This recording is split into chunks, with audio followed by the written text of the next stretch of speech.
현재 우리나라 자영업자는 제가 받은 18억의 1%에 해당하는 1,800만 원도 은행에서 대출을 받지 못하는 것이 현실입니다. 왜 자영업자는 은행에서 대출을 못 받는 걸까요? 그동안 정부는 카카오뱅크, K뱅크, 토스뱅크 등 인터넷 은행을 인가해주면서 자영업자에 대한 중금리 대출을 확대하도록 장려했습니다. 그러나 결과는 모두 실패였습니다.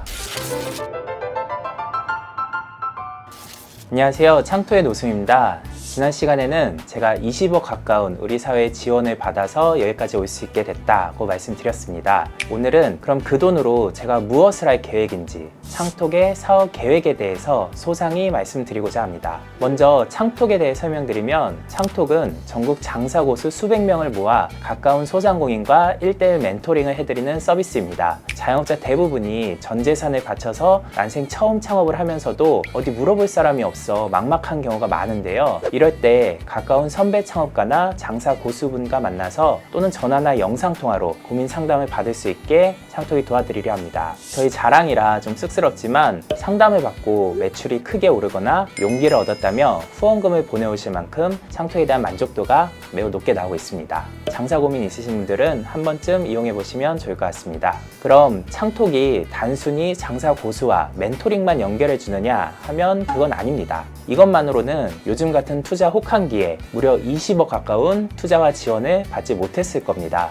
창톡의 궁극적인 목표는 스타트업의 모든 지원 정책과 혜택을 자영업에도 이식하는 것입니다. 저는 창톡을 창업한 지 불과 1년도 안 돼서 무려 18억 원 넘는 투자와 지원금을 받았습니다. 사실 자영업자라면 꿈도 못 꾸는 혜택일 텐데요. 앞으로 10년 안에는 자영업자 중에도 저 같은 사례가 나올 수 있도록 도와드리려고 합니다. 그 첫 단추로 먼저 자영업자에 대한 중금리 대출을 활성화하는 것이 제 목표입니다. 현재 우리나라 자영업자는 제가 받은 18억의 1%에 해당하는 1,800만 원도 은행에서 대출을 받지 못하는 것이 현실입니다. 저희 어머니도 40년 넘게 순댓국집을 하면서 단 한 번도 은행에서 대출을 못 받아서 할 수 없이 사채와 일수를 쓰면서 약탈적 금융에 시달려야 했습니다. 그럼 도대체 왜 자영업자는 은행에서 대출을 못 받는 걸까요? 한마디로 어떤 자영업자가 우량차주인지 구분할 수 있는 데이터가 없기 때문입니다. 금융권에선 대출을 심사할 때 차주의 신용 등급을 평가하는데요. 신용이 좋은 일반 직장인의 경우 대출 부실률이 0.1%도 되지 않습니다. 때문에 해당 은행과 전혀 거래가 없던 처음 보는 차주더라도 저금리로 대출을 해주고 기한 연장도 잘 해줍니다. 반면 자영업자의 경우 대출 부실률이 직장인보다 훨씬 높습니다.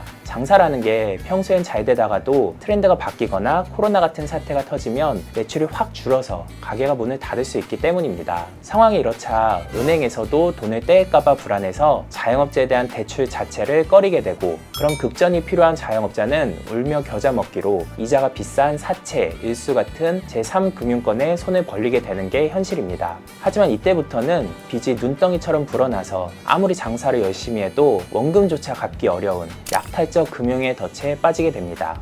지금 자영업자분들이 제일 어려운 게 약탈적 금융이라 해서 너무 비싼 금리로 대출을 받아요. 사채, 일수. 지금 인터넷 은행들 토스, 카뱅, 케뱅 이런 데도 이 문제를 해결을 못하고 있어요. 이 문제를 해결하기 위해 그동안 정부는 카카오뱅크, K뱅크, 토스뱅크 등 인터넷 은행을 인가해주면서 자영업자에 대한 중금리 대출을 확대하도록 장려했습니다. IT 기업이 은행을 만들면 자영업자에 대한 빅데이터를 활용해서 어떤 자영업자가 우량차주가 될 수 있는지 가려낼 수 있을 것이란 기대에서였습니다. 인터넷 은행뿐 아니라 각종 P2P 업체나 핀테크 스타트업들도 자사가 보유한 대한신용평가 모형을 활용해서 우량차주를 선별하고 중금리 대출을 활성화하겠다고 공언했습니다. 그러나 결과는 모두 실패였습니다. 이들이 보유한 빅데이터, 즉 유동인구, 가계 권리금, 상권과 매출 흐름, 구매 이력 이런 것으로는 누가 우량 소상공인인지 결국 가려낼 수 없었던 것입니다. 그렇다면 우량 소상공인임을 가려낼 수 있는 데이터는 과연 무엇일까요?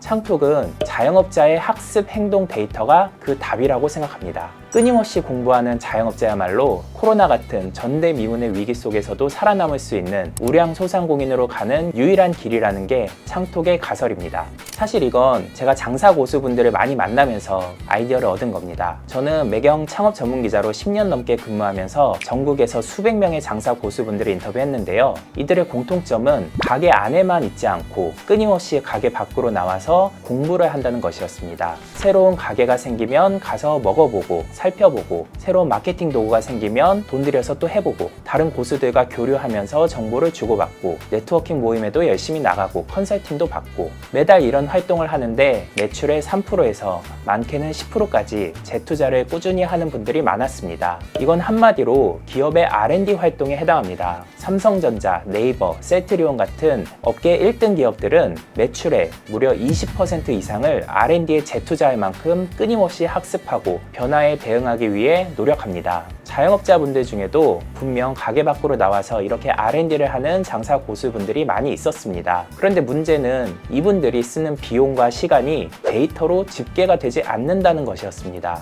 은행 입장에선 어떤 자영업자가 트렌드 공부나 네트워킹을 위해 얼마나 비용과 시간을 투자했는지를 알아야 R&D에 진심인 학습하는 자영업자인지 가려내서 우량차주라고 믿고 대출을 해줄 수 있을 텐데 말입니다. 창톡은 바로 이런 데이터를 모아서 금융권에 전달하려 합니다. 자영업자분들이 창톡 앱에서 장사 고수들과 상담을 받고 강연이나 네트워킹 모임에 참여하시면 여기에 든 비용과 시간을 집계해서 자영업자의 매출 대비 R&D 비중이 몇 프로인지 계산해낼 수 있습니다. 가령 월 매출 2천만 원의 사장님이 장사 고수 2명과 20만 원씩 총 40만 원을 내고 컨설팅을 받으셨다면 그분의 매출 대비 R&D 비중은 2%가 되겠죠. 이런 소상공인의 학습 행동 데이터를 활용해야만 누가 지속 가능한 우량 소상공인인지, 대출을 해줘도 괜찮은 우량 차주가 누구인지 가려낼 수 있습니다. 이렇게 해서 중금리 대출이 활성화돼야 자영업자분들이 더 이상 사채 시장으로 내몰리거나 약탈적 금융에 시달리지 않을 수 있습니다. 물론 이건 아직 검증이 필요한 창톡의 가설입니다. 그러나 중기부에선 창톡의 이런 가설이 시도해볼 가치가 있다고 인정을 해서 최대 7억 원에 달하는 연구개발 지원금을 지급하기로 했습니다.